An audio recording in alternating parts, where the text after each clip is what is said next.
हिरण्यकश्यप ने महाराज सनातन धर्म की जड़ को नष्ट करने का पूर्ण प्रयास किया।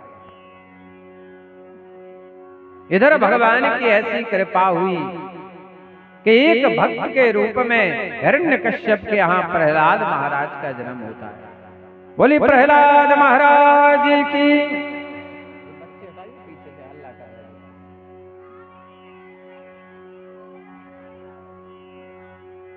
हिरण्यकश्यप के पुत्र प्रहलाद महाराज। हिरण्यकश्यप को जैसे ज्ञात हुआ कि देवराज इंद्र ने हमारे पुत्रों को मार डाला,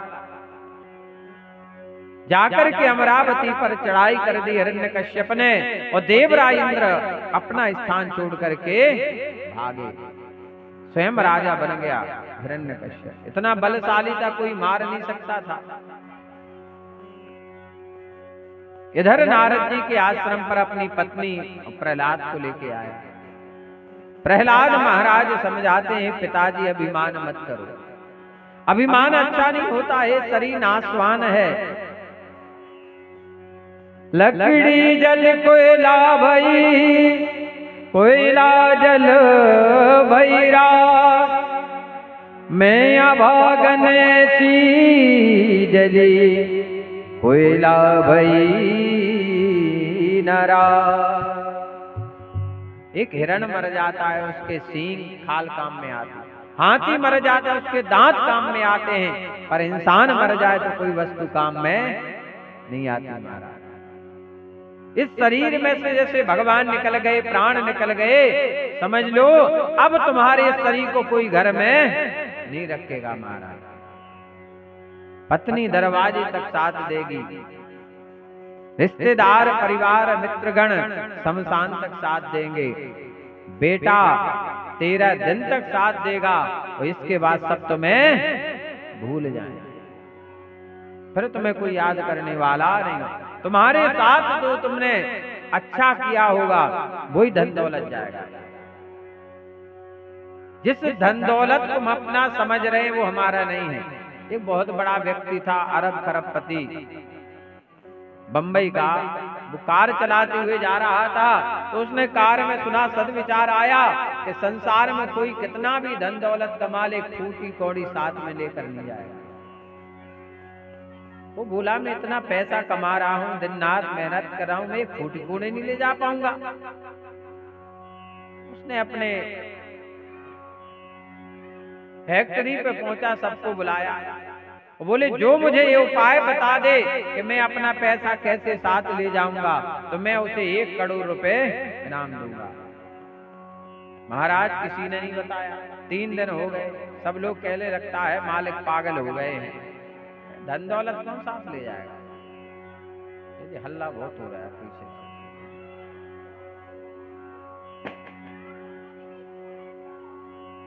मतलब एक आदमी भी रोकने वाला नहीं है।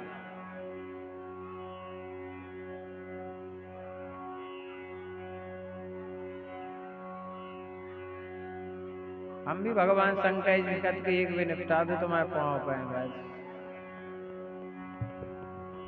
बोले गोविंद भगवान की।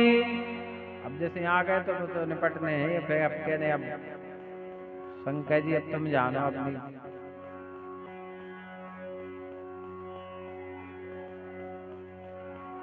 देखो कोई फर्क नहीं है लोगों का।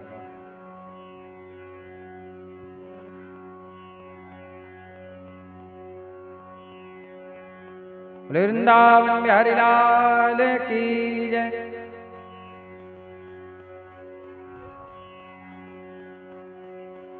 कथा कहाँ चल रही थी हमारी? हम भी बहुत डिस्टर्ब हो रहे हैं ना।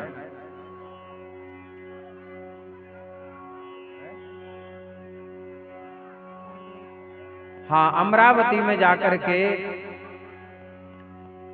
स्वयं राजा बन गया है। अब इसके बाद इनका पुत्र समझाता, बोले पिताजी अभिमान मत करो, और नवदा भक्ति का उपदेश दिया प्रहलाद महाराज ने अपने पिता को। 5 वर्ष के हैं प्रहलाद महाराज और समझा रहे हैं अपने पिताजी को कि पिताजी संसार में एक है परमात्मा जो सारी दुनिया को चला रहा है। हाँ, हमारी कथा वहां चल रही थी, वो धनवान के पास। वो धनवान था जो वो बोले 1 करोड़ रुपए इनाम देंगे। बोले 1 करोड़ रुपए इनाम देंगे जो हमें ये बता देगा कि हम अपना पैसा कैसे साथ ले जाएंगे, यहाँ चले। सब लोग बोले पागल हो गया, पैसा कौन ले जाएगा।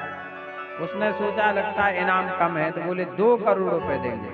एक वृद्ध व्यक्ति आया, बोले हम बता रहे हैं कैसे आप अपना धन दौलत साथ में ले जाओगे। बोले एक बात बताओ सेठ जी, आप अमेरिका जाओगे तो अपने भारत का पैसा चलेगा? बोले नहीं। बोले फिर क्या करोगे? बोले अपने पैसे को ट्रांसफर करेंगे डॉलर में। बोले जी जमा कर देंगे, डॉलर ले लेंगे। बोले अच्छा। बोले दुबई जाओगे तो दुबई में चलता है दिनार। बोले ऐसा वहां करेंगे।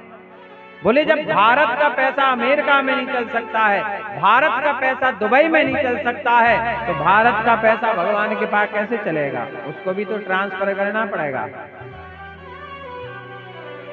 यदि इसको तुमने ट्रांसफर किया, मंदिर में प्रतिमा दान की, मंदिर बनवाया, भगवान के लिए कुआं खुदवाए, भगवान के लिए बगीचा बनवाया, भगवान की कथा की, भगवान की कथा में दान किया, किसी गरीब कन्या के विवाह में सहयोग किया, किसी ब्राह्मण को भोजन कराया, कोई यज्ञ तुमने किया, घर में पूजा पाठ किया, तो ये ट्रांसफर होकर के आपको फिर से ज्यों कहते हो मिल जाएगा।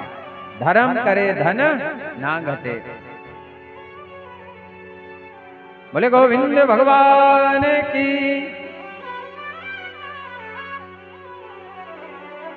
प्रहलाद महाराज समझाते हैं पिताजी अभिमान मत करो, ये जब शरीर हमारा नहीं है तो संसार के राजा बनकर भी क्या करोगे। बोले मैं आपको नवदा भक्ति का उपदेश देता हूँ पिताजी, इसे जीवन में धारण कर लो। श्रवणम कीर्तनम विष्णु विस्मरणम पाद सेवनम अर्चनम वंदनम दास्यम सक्मे आत्मनिवेदनम। बोले भगवान को प्राप्त करने की 9 सीढ़ियां हैं, 9 में से एक सीढ़ी कोई भी पकड़ लो। पहली सीढ़ी क्या है? जहां कहीं भी भगवान की कथा हो, सच्चे मन से उस कथा को श्रवण करो, सुनो। राजा परीक्षित महाराज ने 7 दिन की कथा सुन के भगवान को प्राप्त कर लिया, ये प्रमाण है। दूसरी भक्ति है महाराज कीर्तनम, सच्चे मन से भगवान का कीर्तन करना चाहिए। मीराबाई ने भगवान के पद गा करके, सूरदास ने भगवान के पद गा करके भगवान को प्राप्त कर लिया। विष्णु ठाकुर जी की सेवा करके भक्तों ने भगवान को प्राप्त कर लिया। और सदैव एक बात का स्मरण जीवन में रखना कि हम भगवान के हैं। जब हम यहाँ नहीं थे तो कहाँ थे? भगवान के पास। और जब जाएंगे तो भगवान के पास, लेकिन बीच में हम भूल गए भगवान। ये माया का जो पर्दा है, संसार की माया बंधन है, इनमें हम बंध गए। हमारी पत्नी, हमारे बच्चे, हमारा परिवार, हमारा धन दौलत, तो हम भगवान को भूल गए। वृंदावन में एक संत जी रहते महाराज। संत जी का नाम क्या था? जज साहब आ रहे हैं। सब लोग कहते जज साहब आ रहे हैं, जज साहब आ रहे हैं। मंदिर के अंदर नहीं जाते थे महाराज जी। एक दिन इनसे पूछा, महात्मा जी आप रोज आते हो, मंदिर के बाहर खड़े रहते हो, और मंदिर के अंदर क्यों नहीं जाते हो? उन्होंने कहा मैं भगवान को मुख दिखाने के लायक नहीं रहा। ऐसा क्या हो गया? इन्होंने अपने जीवन की घटना सुनाई। इसी कलयुग की घटना है ये। एक भक्त था जिसका नाम था भोला, बड़ा सीधा साधा था। गांव में एक मंदिर था रघुनाथ जी का। मंदिर में जाता, दिन भर वहीं रहता, झाड़ू लगाता, भगवान के बर्तन मांज देता, महाराज जी को पानी भर देता, लकड़ियां रख देता, जो पुजारी जी कहते वो काम करता रहता था। उसके बदले उसे भोजन मिल जाता था। घर में एक बेटा, एक बेटी थी। सेवा करते करते कई वर्ष व्यतीत हो गए और जो बेटी छोटी थी वो विवाह के योग्य हो गई।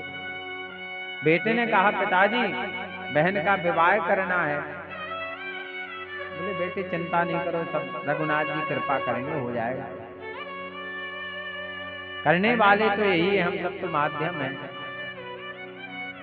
चलो किसी साहूकार से उधार मांग लेते हैं, पैसा चुका देंगे। साहूकार से पैसा लिया और बढ़िया अपनी बेटी का विवाह कर दिया। पिता ने बेटे ने बहुत मेहनत मजदूरी की महाराज, 1 वर्ष, और साहूकार के पास पैसा लेकर गया। सेठ जी आपका बहुत बहुत साधुवाद, धन्यवाद, आपने बुरे समय में हमारी मदद की और आप ब्याज के साथ अपना पैसा ले लें। पर ध्यान देना, बनियाओं में दया नहीं होती महाराज। 100 में से का दयावान हो जाए तो हो जाए, बाकी हम तो नहीं मानते कि दया है, मुश्किल है। एक जगह हमने तिल लिए हवन के लिए, 5 किलो तिल में आधा किलो कंकड़ थे, आधा किलो सीधे कंकड़। क्या पता नहीं है उन्हें इसमें कंकड़ है, पता है। तुम्हारे भोजन में 1 कंकड़ आ जाता, तुम नहीं खाते हो, तुम भगवान को आधा किलो कंकड़ खिला रहे हो। जजमान तो पूरा पैसा दे रहा है ना तुम्हें, वो तो बेईमानी नहीं कर रहा। तुमने जो कागज पे कहा इतना पैसा उतना मिला, तो वो गलत नहीं है, गलत तुम हो। भोला ने पैसा दिया, सेठ जी बोले तुम्हारा हिसाब दिखता है, लो ये पर्ची पकड़ो। भोला बोला अरे सेठ जी हमें विश्वास है, चला गया। सेठ के मन में लालच आया, बोले इससे और पैसा खींचेंगे। 2-3 साल कोई चर्चा नहीं की। जब 3 वर्ष हो गए महाराज, भोला को बुला, बोले क्यों रे भोला तुम भूल गया, तूने मुझसे पैसा लिया था बेटी के विवाह के लिए, आज तक मेरा पैसा क्यों नहीं दिया। भोला बोला सेठ जी झूठ मत बोलो, मैंने पाई पाई से ब्याज के साथ तुम्हारा पैसा चुकाया है। आप झूठ बोले, मैं झूठ बोल रहा हूँ, अभी मैं तुझे देखता हूँ, और जाकर उसकी रिपोर्ट डाल दे। उसके ऊपर केस कायम हो गया भोला के ऊपर। पुलिस वाले पकड़ ले गए। जज साहब के सामने पेश किया गया भोला को। जज साहब ने कहा अरे भोला तुमने सेठ का पैसा क्यों नहीं दिया। भोला कहता है जज साहब मैं झूठ नहीं बोल रहा हूँ, मैंने पाई पाई से पैसा चुकाया है और ये सेठ जी झूठ बोल रहे हैं। बोले देखो भोला अदालत में गवाही चलती है, तुम्हारे साथ कोई था, कोई गवाही है, कोई पर्ची है। बोले नहीं। बोले तो कोई तुम्हारे साथ था। उसने कहा हमारे रघुनाथ जी थे, हमारे रघुनाथ जी थे हमारे साथ, वो साक्षी हैं, गवाही है इस बात के। अब जज साहब को क्या मालूम कि रघुनाथ जी को, उन्होंने सोचा कोई आदमी का नाम होगा रघुनाथ, और बढ़िया एक नोटिस बनाया और नोटिस बना करके निकाल दिया। अब देने वाले चौकीदार गए पूरे गांव में, सब जगह देखा, पर रघुनाथ नाम का एक भी व्यक्ति नहीं मिला। अब बोले किसको नोटिस पकड़ा दे। सब लोग बोले कि मंदिर है रघुनाथ जी का, और बोले भोला ऐसे में रहता है। बोले हो सकता है उन्हीं के नाम का हो। बोले यहीं दे दो। बोले पुजारी जी भगवान का नोटिस आया है। पुजारी बोले वाह प्रभु, इंसान को नोटिस आते थे, आपको नोटिस आ गया। पुजारी जी समझ गए, लगता है इनका कोई भक्त दुखी होगा, आज भगवान की आवश्यकता है, इसलिए नोटिस आया है। पुजारी जी ने नोटिस लिया, भगवान के मंदिर में रख दिया। जो उस पे तारीख लिखी हुई थी महाराज पेशी की, बढ़िया श्रृंगार किया पुजारी जी ने रघुनाथ जी का कि आज हमारे ठाकुर जी गवाही देने जाएंगे। बढ़िया पीले वस्त्र पहनाए। गवाही का जब समय आया तो भगवान तो अंतर्यामी है, कब मंदिर से अंतर ध्यान हो करके मानव का रूप धारण करके पहुंच गए महाराज, बाहर खड़े हो गए। बढ़िया धोती पहने हुए, पीला कुर्ता पहने, कमर में तौलिया, हाथ में डंडा है। जज साहब के जो नौकर चाकर थे उन्हें आवाज लगाई, रघुनाथ हाजिर हो, रघुनाथ हाजिर हो, रघुनाथ हाजिर हो। भगवान पहुंच गए। बोले जज साहब मेरा नाम रघुनाथ है। कटघरे में खड़ा कर दिया, भगवान खड़े हो गए। जज साहब ने कहा तुम्हारा नाम रघुनाथ है? बोले हाँ। बोले तुम इसे जानते हो? बोले हाँ जानते हैं। ये मेरा परम भक्त है और दिन रात में इसके साथ रहता हूँ। बोले एक बात बताओ, ये सेठ जी को जानते हो? बोले हाँ जानता हूँ। बोले ये कह रहे हैं कि भोला ने पैसा नहीं दिया है। भगवान कहने लगे जज साहब ये साहूकार झूठ बोल रहा है, मेरे सामने भोला ने पाई पाई से पैसा चुकाया है और आज भी इसके हाथ की लिखी हुई पर्ची इसकी अलमारी में रखी हुई है। 2 पुलिस वालों को भेजा। सेठ की दुकान में पहुंचकर जब अलमारी को खोला तो रजिस्टर पर बिल्कुल चुकता हिसाब लिखा, पर्ची भी मिल गई। पर्ची जब पेश की जज साहब के सामने, जज साहब ने पर्ची को देखा, कहा भोला तुम बेदाग बरी हो। और सेठ को कहा, सेठ को पकड़ करके जेल में बंद कर दो। जैसे इतना कहा और भगवान कटघरे से अंतर ध्यान हो गए। बोले राम राजा सरकार की। जज साहब जो कुर्सी पे बैठे थे उठकर खड़े हो गए। जितने लोग बैठे थे महाराज सब उठकर खड़े हो गए। अरे ये कौन थे? भोला। भोला रोने लगा। भगवान जज साहब और कोई नहीं आए थे, साक्षात मेरे प्रभु मेरे रघुनाथ जी आज अपने भक्त की, आज जीवन भर मैंने मंदिर में उनके बर्तन मांजे, झाड़ू लगाई, पोंछा लगाया, सेवा की है। आज उसका पुण्य प्रताप देने के लिए स्वयं भगवान चल कर के मुझे बचाने के लिए अदालत में गवाही देने के लिए आए। और कोई नहीं थे, मेरे रघुनाथ जी थे। जज साहब रोने लगे, धिक्कार है मेरे ऊपर। भगवान कटघरे में खड़े रहे और मैं इस आसन पर बैठा रहा। आज से मैं इस पद का त्याग करता हूँ। वो वृंदावन चले गए। वही संत महात्मा कहते जज साहब बोले एक अपराध बन गया, अब मैं भगवान को कैसे मुख दिखाऊं कि भगवान खड़े रहे और मैं बैठा रहा। एक बार जो रघुबर की नजरों का इशारा हो जाए, एक बार जो रघुबर की नजरों का इशारा हो जाए, तेरी लगनों में हो जाऊं मैं, तेरी लगनों में हो जाऊं, दुनिया से किनारा हो जाए, एक बार जो रघुबर की नजरों का इशारा हो जाए। श्री राम श्री राम श्री राम जय जय राम, श्री राम श्री राम श्री राम जय जय राम।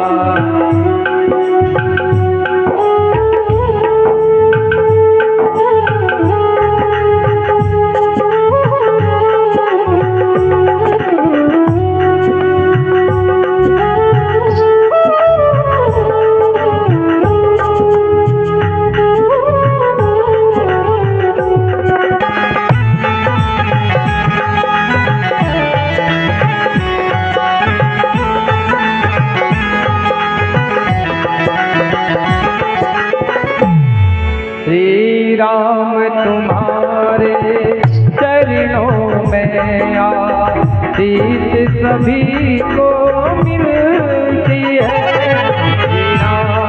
श्री राम मेरे राम जय जय राम, श्री राम तुम्हारे चरणों में आशीष सभी को मिलती है। रज धूल तुम्हारी मिल जाए, रज धूल तुम्हारी मिल जाए, जीवन का सहारा हो जाए। एक बार जो रघुवर की नजरों का इशारा हो जाए।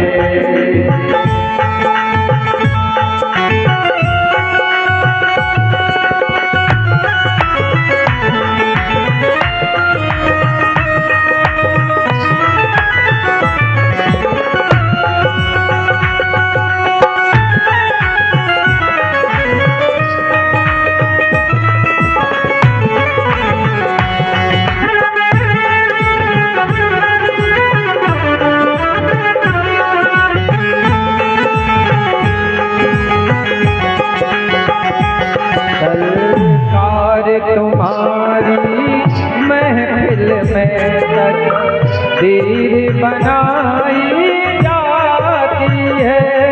श्री राम मेरे राम जय जय राम।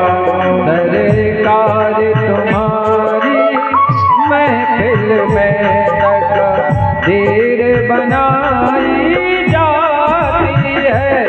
मेरी बीवी की दीवार जाए, मेरी बीवी की दीवार जाए, एहसान तुम्हारा हो जाए।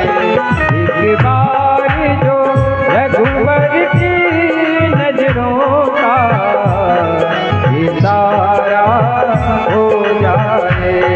एक बार जो रघुवर की नजरों का इशारा हो जाए।